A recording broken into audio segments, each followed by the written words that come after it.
Welcome to the Health Conscious Living Podcast. I'm Dr. Gail Myers, and today's special guest is Dr. Petra Frese. She's a scientist turned spiritual healer, an expert in brain health science and peak mental performance. After her multiple near-death experiences, which dramatically widened her horizon and views on life, she integrated her spiritual insights into her science-based coaching practice. She became a healer and has dedicated her life to assisting others to heal from trauma, accessing their full brain power, and living in alignment with their soul's purpose. Petra is the founder of Peak Mind Academy and Lehigh Valley Hypnosis, serving clients around the globe. She is an award-winning author of 2 best-selling books and has earned, amongst other achievements, the Excellence in Hypnosis Award in 2020. Born in Germany, influenced by her time living in Switzerland, she founded her first company and also served as a firefighter. Petra is a passionate mother and wife living in Pennsylvania. Her motto is "Science plus wisdom is love." Welcome, Dr. Petra. Thank you very much for having me. You're welcome. So, Dr. Petra, you are a highly trained scientist. You have a master's in engineering, a PhD in psychology. You're double board certified in hypnotherapy and an instructor. And you've owned 2 businesses, and now you have your Peak Mind Academy. Tell us about your journey to becoming a spiritual scientist. I'm working on making a long story short here. Okay. I grew up in the eastern part of Germany, and my upbringing was kind of think it through. Does it make sense to you? Right? Get the numbers, get the information, get the facts, and make an informed decision based on facts. Yeah, the teaching, the upbringing, the training. And as a little child already, I did talk to angels, and the angels talked to me, and I thought everyone would do that until I realized it was not so common. Not everyone did it. And one day my parents told me that I have to stop that. So I did. I was very, very little at that time. And I pursued a career according to my upbringing, right? This is what you do. You study, you follow science, and I love science. I do love science.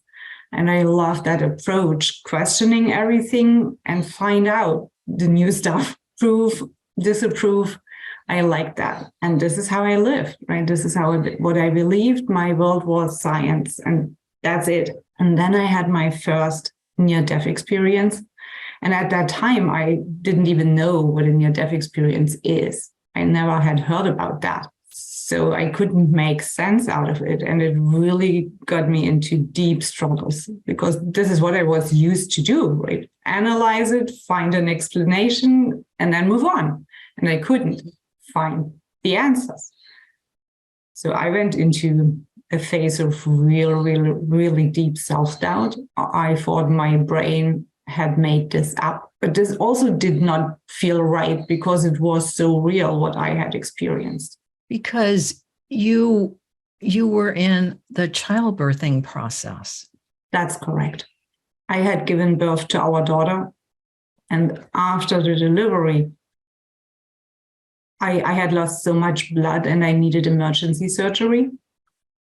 And right after the surgery started, I was not in pain anymore. I had left my body, and I didn't know in the beginning that this was me observing the scene. What happened was, in 1 second, I was in that situation, getting that emergency surgery, anesthesia, all that stuff, and being in that fully earthly pain and heaviness. And in the next moment, I watched a scene from above where people were really busy working on something and they all were wearing white coats. And I realized, oh, these are doctors and nurses. And it took me a while to understand the thing that they are working on so intensely. This is the body I used to be in. And in the moment as I realized this is my body they are working on, I was shocked, because what is this, right? And I remember myself thinking, oh, this is good that they are so busy. And they are busy, they do good, they can't do any harm. And with that thought, I was pulled away. It was a force I had never experienced before. And there was a very short moment. It feels short. I don't know in earthly time. But after that intense pull and short moment through darkness, I was pulled into a extremely bright, warm, intense light. And it was beautiful over there. It was so blissful. It just was beautiful. And I think words can't describe how beautiful it was. No pain, no heaviness, no worries, just existence. And I could see faces, or the heads and faces. I could not see the entire bodies, or what we would assume a face has a body or together. It was only faces that I could see. And some people I could recognize, others I didn't. The one person who greeted me there, and she was the one guiding me through that experience, was a person I had met in my life on earth 2, maybe 3 times as a child. She was my great aunt, and she had passed away years ago. And she was the one telling me, hey, welcome here. I will show you around. And it was so nice. And then, and I mean, I'm a little cautious here to say that depending on belief systems, I don't want to step on anyone's toes, but in my belief system, it is God who showed up, and he presented himself to me as a male face and a male voice. And at that time, we lived in Berlin in Germany, and we talked German, no other language. And he spoke to me in English. And he said to me, the world needs to know. And then he disappeared, and I didn't understand what does the world need to know, and what does this has to do with me?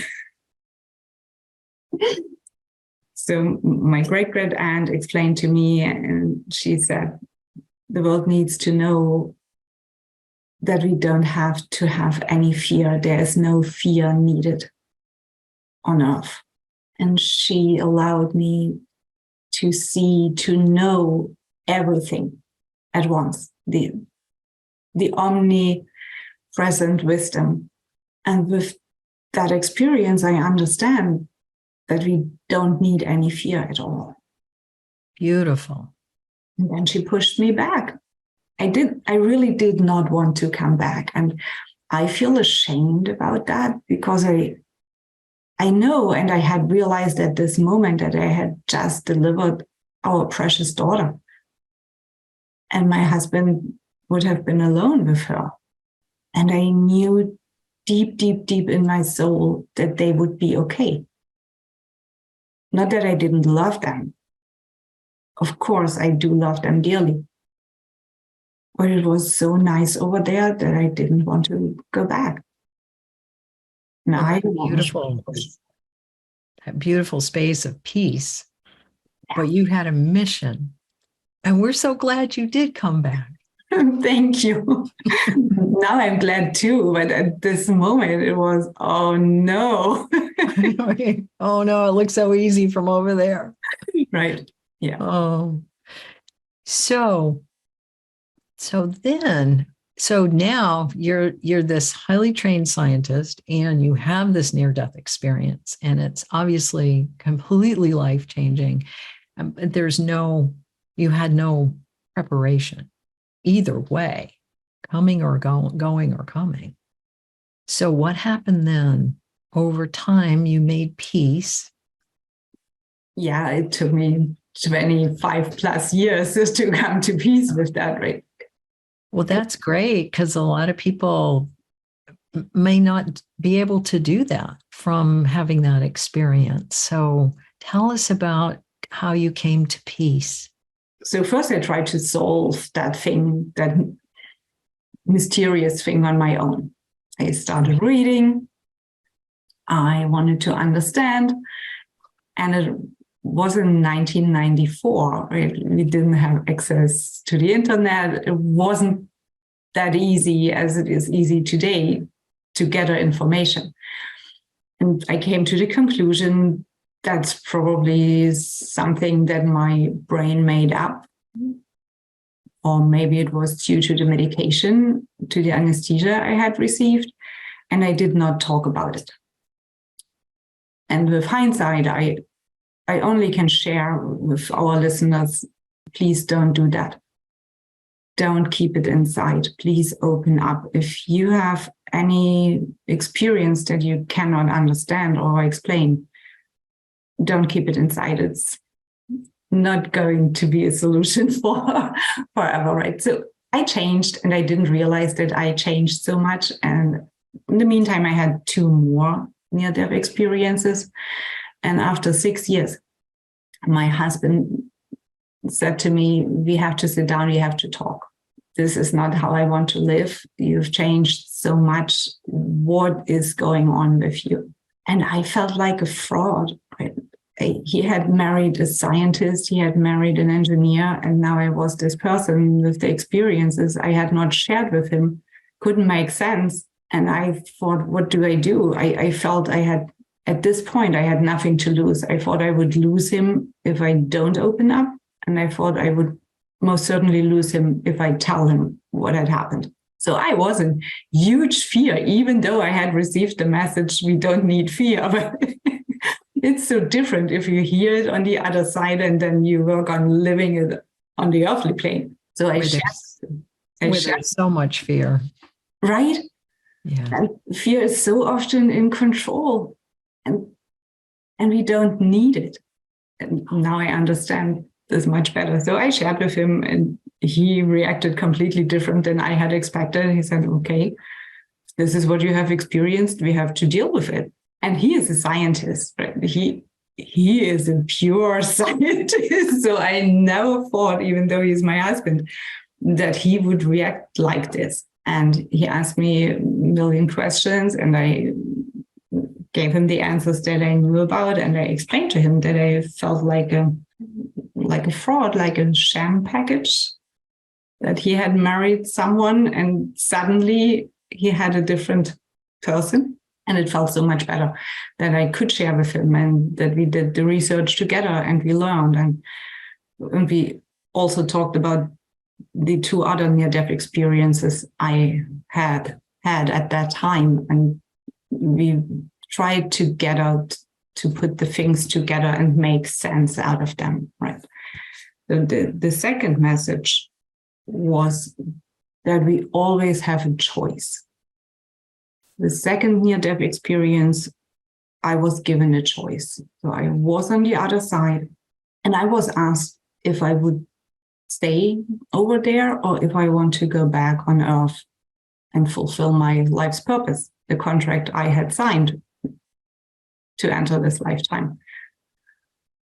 So this was a very different experience, choosing to go back, knowing it's blissful over there, and going back here on this, in comparison, very heavy existence. And the third message was, and I think this weighs heavy on my shoulders, is with great wisdom comes great responsibility. And putting the 3 messages together, to me, it feels this is a That's a complete message. You don't have to fear here on earth. We always have a choice, and we are to choose our responsibility to accept that. If you want to have great wisdom, it comes with responsibility. And what was different when you chose to come back? I mean, that's probably the ego thing, right? I was not forced to come back. It was me deciding that I want to be here. And if life got heavy, if I was in trouble later on, it was for me to have my inner conversation and say, hey, you did choose to be here. You can handle this. Your soul was on a mission and chose to come back. And once again, I'm so glad. Thank you. Yeah, it changed from being that victim, that poor little human being that's placed here on earth, pushed back in that really sick, suffering body, compared to I was given the choice and now I'm here and it was on me. Right? It shifted from being the victim to it was your decision. You are in charge. You have the knowledge, you have the wisdom, and you have the strength. And you have the power. So you are empowered in your choice. Yeah. How beautiful. So what wisdom did you gain in those 3 experiences that you're now sharing? It's multifaceted. Mm-hmm. One thing is we can access all that wisdom if we trust and if we allow ourselves to tune in to that all-knowing. We have access to it. Right? And the power is within us. The healing from physical experiences, and you can talk about this in depth, you know exactly how powerful we are. The emotional, the mental, and also the healing on the soul level, right? It is within us. And yes, we do need modern medicine, but I really like to say medicine is based on knowledge. The art of healing is based on wisdom.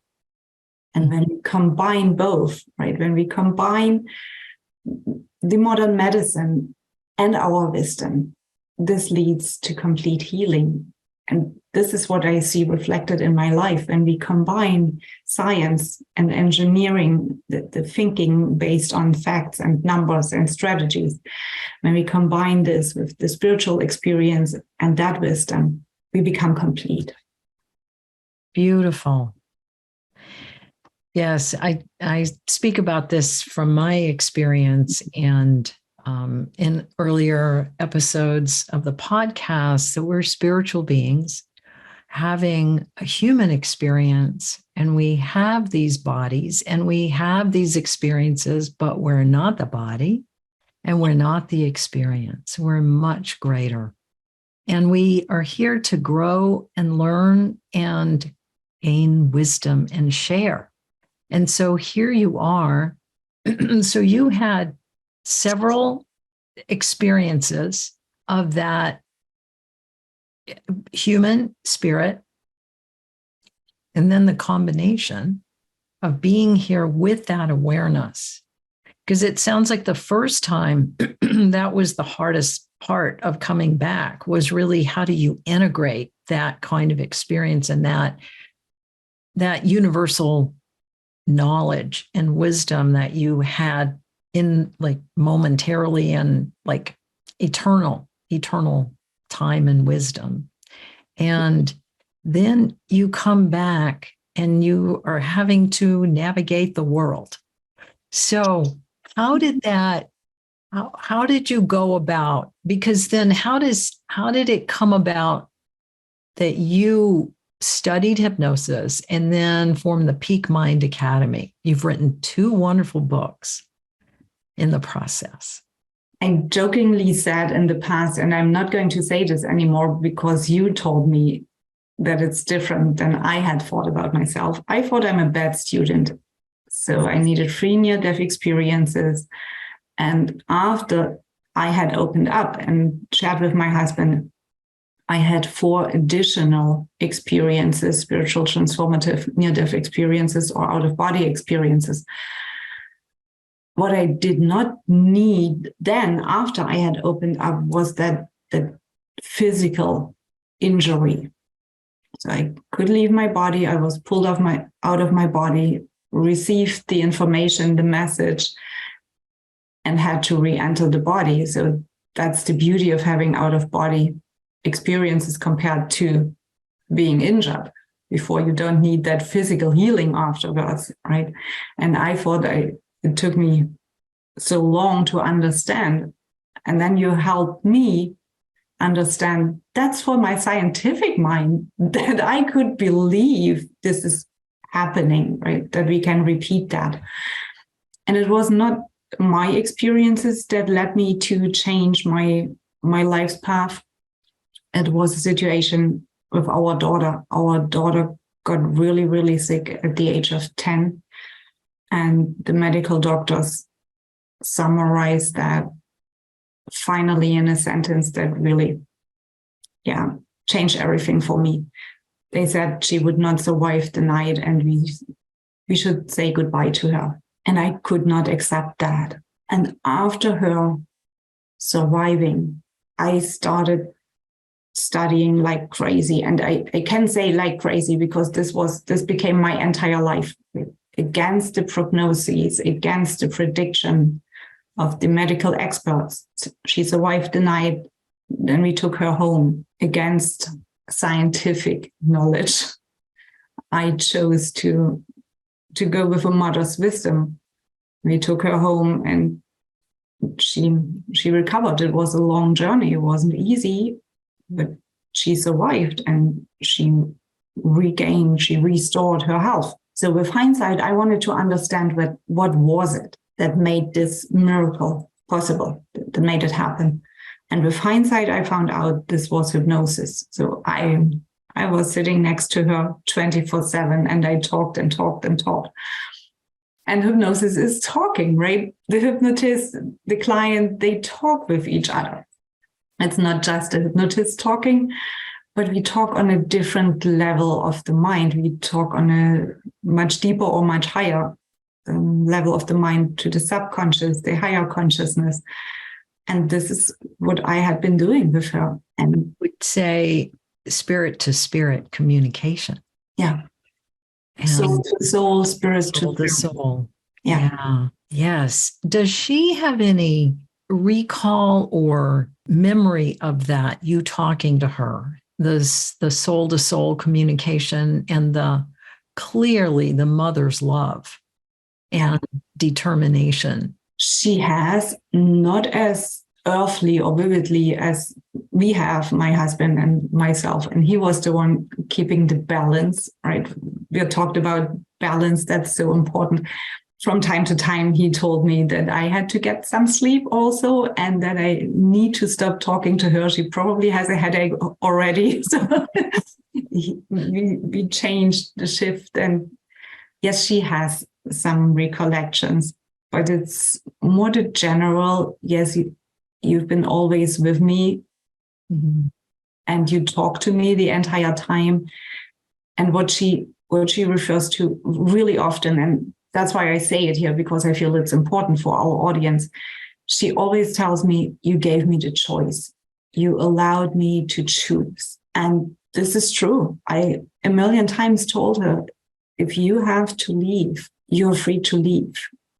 We will miss you deeply, but we will be okay. What I had learned during my first experience, right? I knew in my soul they would be okay without me. So I knew we would be okay without her. Not that we want that. No, but yeah, but you knew, and you gave her that choice, which must have brought great peace to her. That's what she explains to us. Yes. How beautiful. Mm-hmm. And then I wanted to use that method, that wisdom, and help other people with what we went through, what we've learned through those really tremendous experiences. And it took me, again, awfully time, right? The concept the earthly concept of time. It took me many years to come to the point where I thought, okay, I now understand the process well enough that I can apply it, that I can repeat it with the same quality of results. And this was the time when my husband decided that I am ready to open my private practice. Oh, nice. Yeah. And so in your private practice, you've helped many, and you've helped a variety. And because you don't just focus on corporate, you do that. You do corporate coaching, and you do individual coaching also? Yes, correct. I do both. Yes. And so from here, science plus wisdom is love. How do you incorporate that into your Peak Mind Academy? I mean, science, the facts, this is what most people feel safe with, right? When we can incorporate science, and we start with brain science, with brain health, because when the physical organ, when the body is in balance, when the body is healthy, when the brain is healthy, and when we are in balance, this is the state of being healthy, right? We have a solid foundation. So that's the scientific aspect. And when we combine this with the soul's wisdom, reading that person's soul, what does the soul, this person, what is the soul's mission? Mm-hmm. Why do they face or experience sometimes struggles in their life? Maybe it's not in alignment with their soul's plan, with their higher purpose. So when we figure that out, we can change, we can shift, and things speed up and become so much easier. Mm-hmm. And this is for the individual person, right? Whatever the struggle is, trauma, addiction, illness, this process is kind of similar for corporations, because corporations have a soul also. And if the corporation is not in alignment with the soul's purpose, they are not as successful as they can be. Beautiful. And how many corporations understand that? So that's, I mean, you have a background in corporate, which is why you understand that whole, the greater picture, the bigger picture of the soul purpose of a corporation, a soul purpose of an individual, a soul group, or group soul purpose. Correct. In alignment. Yeah. And to be able to come back to that alignment really shifts everything. And I know what I found from my near-death experience and surviving, a high-impact head-on collision and going through a 5-year recovery. There's a greater purpose. There's a greater purpose when all these things happen to us. It's just that when we're in it, you can't see it. It's like you can't see it till you're beyond it. And then, but you can also see it it seems a lot easier if you can understand that there is a higher purpose, even though you can't see it in the moment. Yes. So I'm sure you help others come to that. Correct. And it needs a huge portion of trust and safe, right? What you just said, I can only underline that. When we are in the midst of a struggle, we can see why this happens to us, why this happens for us, right? Most of the time we see it's happening to us. Mm-hmm. And even if we say, yeah, it's happening for us, we know this on a superficial level, right? That's knowledge, that's brain, that's frontal lobe, that's analytical thinking.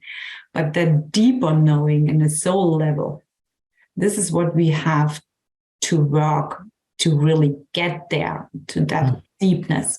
So in the initial phase, my clients, they need that portion of trust, right? And with hindsight, they have proof. So to step into that trust, I think what's really important is that the client, the individual or the corporation, that they feel that they have a higher purpose, a higher potential, and that there is a huge amount of pain. And I'm not saying I like that people have pain, But that's, from my perspective, the purpose of pain, because we want to get out of that. And to grow. Right, exactly. To grow from it. It's absolutely like healing right. from trauma.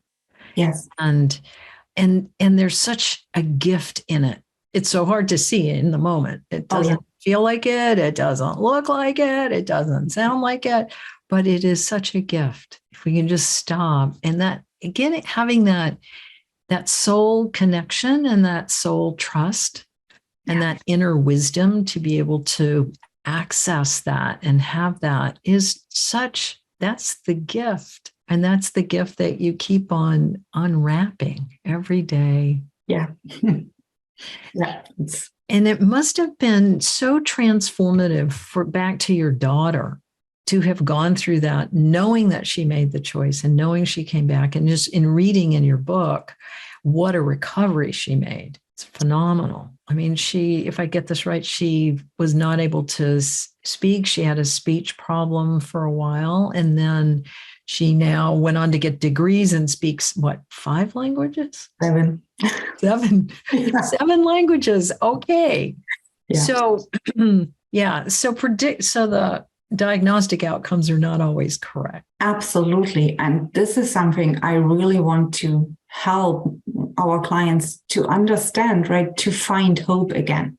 Mm-hmm. We have a prediction, a prognosis, a statistic. That's not always beautiful, right? And to still have that hope that we are not the statistics. So we are not our name and we are not our occupation. Who are we?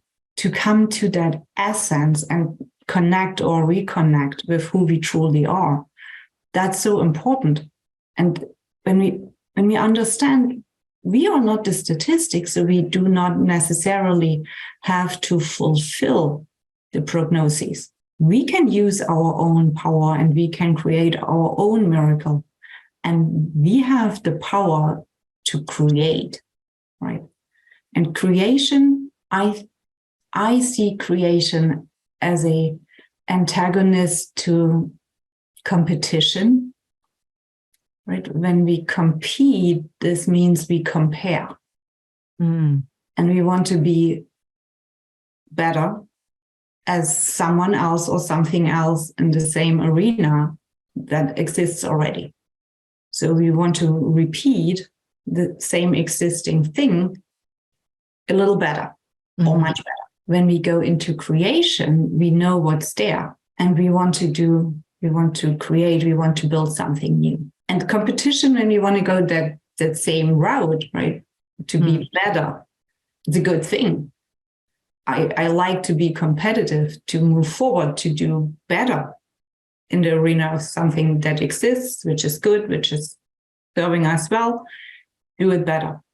If this is what already exists, what we are comparing ourselves to, if this is not serving us well, we need to go the other direction, moving away from competition, from comparison, moving into creation, to create our own miracle, our own success, our own life path in alignment to our soul's plan.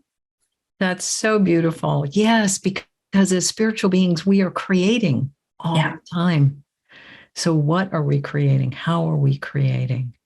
And to have that awareness that we have the power to create anew, not from the past experience. Yeah. We can create from the wisdom we gained, but we don't have to recreate the same. And that's so beautiful and empowering, and it instills so much hope. Correct. And I mean, hope itself doesn't do anything, right?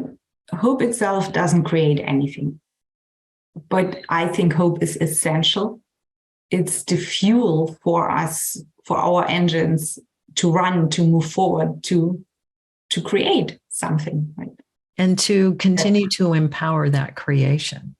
Absolutely. The potential. Yes. Because and what's often in our way is fear, right? Because we oftentimes are so fearful to fully step into our creative power because we don't know, right? If you create something new, you don't know the outcome. Mm. You don't know if it will be good enough, quote unquote. I mean, who judges if it's good enough, if we are good enough? And why do we fear so much to be not good enough or to create something that's not good enough? Because we fear rejection. Mm. Right? Only when we are good enough, when we contribute to the community, we feel we have the right to be included. And this is what we need as beings here on earth, right? Rejection. We know when you're rejected from the tribe, you might die. So we don't want that. And that fear oftentimes holds us back. And coming back to my first NDE, that message, we don't need any fear. And this is very helpful to give ourselves permission to create something and to see if it serves better than the existing thing, if it's good enough, to see what it does for us. That's so beautiful. It has a higher purpose, and let's see what the outcome is. Yeah.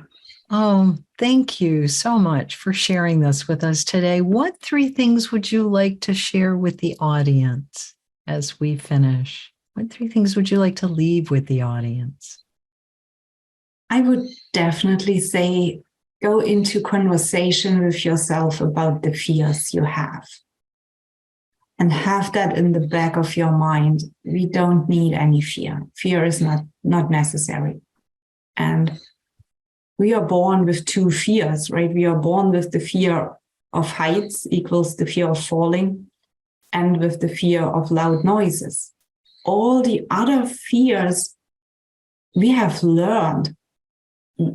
We've learned and we copy fears of someone else, except the 2 that we are born with. So have that conversation, that inner conversation. What fear is holding me back here? The second message is give yourself permission to step into your creative power. Create your miracle of healing. Create your miracle of success. Create your relationship of your dreams. Create your dream life. Be brave and give yourself permission to create. And the third message, when you create and the outcome is not what you expected it to be gentle with yourself and adjust. Adjust according to your soul's mission, to your soul's plan. It's okay to adjust. Beautiful. Thank you so much. And Dr. Petra, how can people follow you and find your books? So you can find me on my website. It's my name, petrafrese.com. I think that's the easiest way to find me or follow me on social media. It's my name. That's great. And it will be in the show notes. So thank you again. Thank you for having me. You're so welcome. My pleasure.